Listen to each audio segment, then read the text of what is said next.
সেমাই তো আমরা হরহামেশা কম বেশি সবাই বাসায় খেয়ে থাকি। কিন্তু এই রাজকীয় সেমাইয়ের স্বাদ একবার যদি খান মুখে লেগে থাকবে। আসসালামু আলাইকুম এভরিওয়ান, এক্সপেরিমেন্ট উইথ ইতি নতুন একটি ভিডিওতে আপনাকে স্বাগতম। প্রথমে একটা প্যানের মধ্যে নিয়ে নিব 1 টেবিল চামচ বাটার। এখানে কিন্তু অবশ্যই বাটারটাই ব্যবহার করতে হবে। বাটার যখন মেল্ট হয়ে যাবে দিয়ে দিব লাচ্ছা সেমাই। এখানে আমি 1 প্যাকেট লাচ্ছা সেমাই নিয়েছিলাম। এরপর বাটারের সাথে খুব ভালো করে এটাকে মিশিয়ে নিতে হবে। এ পর্যায়ে কিন্তু চুলার আঁচটা একদমই মিডিয়ামে রেখে এই কাজটা করতে হবে, না হলে দেখা যাবে সেমাইয়ের রং চেঞ্জ হয়ে গিয়েছে। দিয়ে দিতে হবে স্বাদমতো লবণ, আর এখানে আমি দিয়ে দিব 2 টেবিল চামচ চিনি। এখানে আমি 1 প্যাকেট লাচ্ছা সেমাইয়ের জন্য 2 টেবিল চামচ চিনি ব্যবহার করেছি। তারপরে এগুলোকে আবার মিশিয়ে দিতে হবে খুব ভালো করে। চিনিটা যখন মিশে যাবে তখন আমি ব্যবহার করব এখানে গুঁড়ো দুধ। গুঁড়ো দুধ দিয়েছিলাম 1 টেবিল চামচ। 1 টেবিল চামচ গুঁড়ো দুধ দেওয়ার পরে খুব ভালো করে আবারও মিশিয়ে নিতে হবে। এই যে আমি কিন্তু একেবারে সবকিছু দিয়ে দেইনি, ধাপে ধাপে ব্যবহার করছি। সবসময় চেষ্টা করবেন এই সেমাইটা রান্না করলে ধাপে ধাপেই ব্যবহার করার, না হলে দেখা যাবে সেমাইগুলোর সাথে খুব ভালো করে মিশছে না। এরপরে আমি আবারও 1 টেবিল চামচ গুঁড়ো দুধ দিয়ে দিলাম। মানে মোট 2 টেবিল চামচ গুঁড়ো দুধ আমি এখানে ব্যবহার করলাম। এরপরে আবারও মিশিয়ে নিব।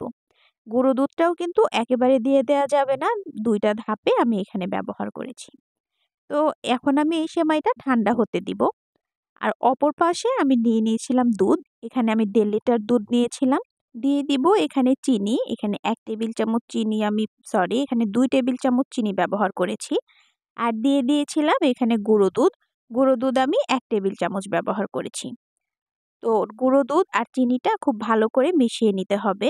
এরপরে আমি দিয়ে দিব এখানে তেজপাতা। তেজপাতা দুটো নিয়ে আমি মাঝখান থেকে চিড়ে দিয়ে দিয়েছি, আর দিয়ে দিয়েছিলাম দুটো এলাচ। তেজপাতা আর এলাচ সহ দুধটাকে কিছুক্ষণ জাল করে নিব। কিছুক্ষণ জাল করে নেওয়া হয়ে গেলে আমি এখানে ব্যবহার করব কনডেন্স মিল্ক। এখানে আমি 2 টেবিল চামচ কনডেন্স মিল্ক ব্যবহার করেছি। তো কনডেন্স মিল্কটাও কিন্তু অবশ্যই ব্যবহার করবেন। আর চিনিটা কম বেশি করে নিতে পারেন, যেহেতু আমি এখানে কনডেন্স মিল্ক ব্যবহার করেছি আর আগের সেমাইও চিনি ব্যবহার করেছি, তাই আমি একটু কম পরিমাণ চিনি দিয়েছি। তবে কেউ যদি মিষ্টি খেতে অনেক বেশি পছন্দ করেন, সেক্ষেত্রে কিন্তু চিনির পরিমাণটা আপনারা নিজেদের টেস্ট অনুযায়ী বাড়িয়ে বা কমিয়ে নিতে পারেন। এখন আমি দুধটাকে খুব ভালো করে জাল করে নিব বেশ সময় নিয়ে। আর এরপরে আমি যে কাজটা করব সেটাই হচ্ছে এই রাজকীয় সেমাইয়ের আসল টেস্টটা বাড়িয়ে দিবে অনেক গুণ।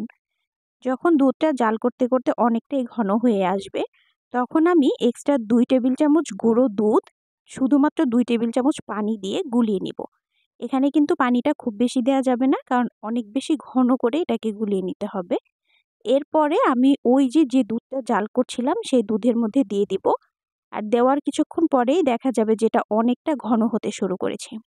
আমি যে 1.5 লিটার দুধ নিয়েছিলাম সেটা কিন্তু জাল করে 1 লিটারেরও কম করে ফেলেছি। যখন ঘনত্বটা ঠিক এরকম থাকবে তখন আমি এই দুধটাকেও নামিয়ে ফেলবো।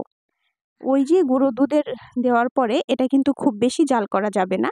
এ পর্যায়ে আমি এলাচ আর তেজপাতাগুলোকে উঠিয়ে ফেলছি। তারপরে আমি আরও 5 মিনিট জাল করে নিয়েছি। আর জাল করে নেওয়ার পরে আমি চুলার আঁচটা অফ করে এটাকে ঠান্ডা হতে দিয়েছিলাম। এরপরে চলে যাব ওই যে আমি যে সেমাইটা রেখেছিলাম সেই সেমাইটা আমি দুটো লেয়ার করে নিয়েছি। একটা মানে কিছুটা উঠিয়ে রেখেছি একটা বাটিতে, আর বাদ বাকিটার উপরে আমি দিয়ে দিয়েছিলাম যে দুধটা, সেই দুধটা কিন্তু কিছুটা ঠান্ডা করে নিতে হবে। খুব বেশি গরম অবস্থায় দেয়া যাবে না, কারণ এই সেমাইটা অনেকটা ঝুড়ো হয়ে গিয়েছে। গরম দুধ ঢেলে দিলে কিন্তু একদমই গলে যাবে।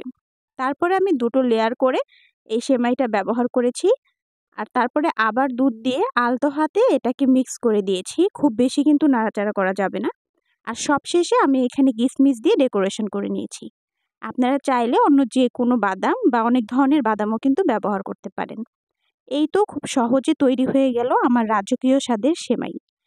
এটার টেস্ট কিন্তু নরমালি আমরা যে সেমাইটা খাই বাসায় সেটার মতো না, কিছুটা আলাদা। একবার যদি বাসায় এটা রান্না করেন তাহলে বুঝতে পারবেন যে এটার স্বাদটা কেন আমি রাজকীয় স্বাদের সেমাই বলেছি।